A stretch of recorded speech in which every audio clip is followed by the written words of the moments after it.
Hi hello అందరూ ఎలా ఉన్నారండి? బాగున్నారా? నేను కూడా బాగున్నాను. ఈరోజు అయితే మీల్ మేకర్ ఫ్రై చేస్తున్నానండి. నేను ఇందులో బంగాళాదుంప కొద్దిగా యాడ్ చేస్తున్నాను. ఎందుకంటే మా పాప మీల్ మేకర్ తినదు. మీరు వద్దనుకుంటే బంగాళాదుంప స్కిప్ చేసేసాయి. మీల్ మేకర్ నేనైతే 1 కప్పు తీసుకున్నానండి. బంగాళాదుంపలు ఇలా చిన్న బంగాళాదుంపలు 3 అయితే తీసుకునేసాను.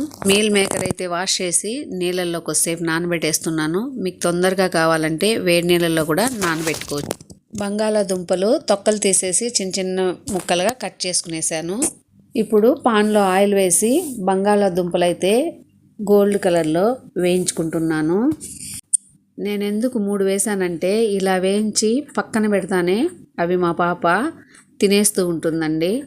ఇవన్నీ కూడా కూరలోకి వెళ్ళిపోవు, సగానికి సగము మధ్యలోనే తినేస్తూ ఉంటారు. పిల్లలే కాదు మనమైనా ఇవి వేయించి పక్కన పెట్టినప్పుడు తినేసేయవచ్చండి. అలాగే తినేసేవచ్చు, కూరలోకి కూడా వేయాల్సిన అవసరం అయితే లేదు. ఇలా గోల్డ్ కలర్ లేకైతే వచ్చేసేయండి. తీసి పక్కన పెట్టేస్తున్నాను. చూస్తుండగానే నోరు ఊరిపోతుంది కదా, టేస్ట్ చాలా బాగుంటుంది ఇలా. ఇప్పుడు పాన్లో కొద్దిగా ఆయిల్ ఉంచుకున్నాను. అందులో ఇప్పుడు కొద్దిగా ఆవాలు, ఎండుమిర్చి వేసేసాను. ఇవి వేగిపోయాయండి. ఇప్పుడు నేను ఒక పెద్ద ఆనియన్ అయితే సన్న ముక్కలుగా కట్ చేసుకున్నాను, ఇలా పొడవుగా. ఇప్పుడు ఇవి ఇందులో వేసేస్తున్నానండి. ఇప్పుడు ఇందులో కొద్దిగా ఉప్పు కూడా వేసి కలిపేస్తున్నాను.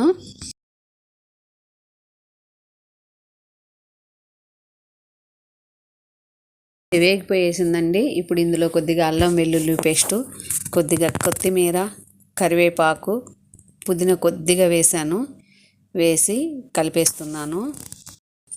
ఇవి కొద్దిగా పచ్చి వాసన పోయేంత వరకు వేయించుకుంటే చాలండి. అంతే, వేగిపోయేసిందండి.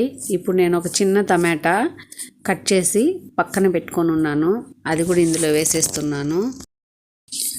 ఇప్పుడు ఇందులో కొద్దిగా పసుపు, కారం, గరం మసాలా, ధనియాల పొడి, కొద్దిగా జీలకర్ర పొడి అయితే వేసేస్తున్నాను. ఇవన్నీ వేసి బాగా కలిపేసిన తర్వాత స్టవ్ సన్న మంట మీద పెట్టేసి మూత పెట్టేసి కొద్దిసేపు ఉడికించుకుంటున్నాను. ఇది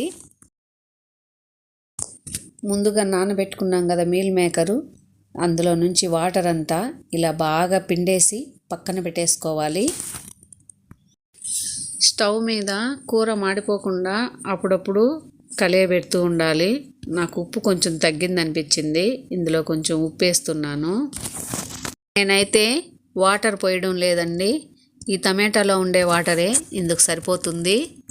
వాటర్ అంతా బాగా పిండి పక్కన పెట్టుకొని ఉన్నాం కదా మీల్ మేకర్, అది కూడా ఇందులో వేసేసి కలిపేస్తున్నాను. కలిపిన తర్వాత మూత పెట్టేశాను. మధ్యలో మాడిపోకుండా మూత తీస్తూ మళ్ళీ ఇది కలుపుకుంటూ ఉండాలి. 1 ఉడుకు పడితే చాలండి. మామూలుగా ఈ మీల్ మేకర్ అయితే ఉడికిపోతుంది. అంతే అండి, ఉడికిపోయింది. ముందుగా ఫ్రై చేసి పెట్టుకున్నా కదా బంగాళాదుంప, అది కూడా వేసి కలిపేస్తున్నాను. ఈ బంగాళాదుంప ముక్కలు వేసిన తర్వాత మూత ముయ్యకూడదు, ఎక్కువసేపు వేయించకూడదండి. అలా చేస్తే ముక్కలు మరీ మెత్తగా అయిపోతాయి. ఆల్రెడీ ఆయిల్లో ఫ్రై అయిపోయాయి కదా, అదే సరిపోతుంది. కొద్దిగా కొత్తిమీర చల్లేసి దించేస్తున్నానండి. ఈ కార్తీక మాసాల్లో నాన్ వెజ్ తినం కదా, ఇలా ఒకసారి ట్రై చేసి ఎలా ఉందో కామెంట్ బాక్స్లో అయితే తెలియజేయండి. నా ఛానల్ సబ్స్క్రైబ్ చేసుకొని వాళ్ళు ఎవరైనా ఉంటే సబ్స్క్రైబ్ చేసుకోండి. ఓకే అండి, బాయ్. నెక్స్ట్ వీడియోలో అయితే కలుద్దాం.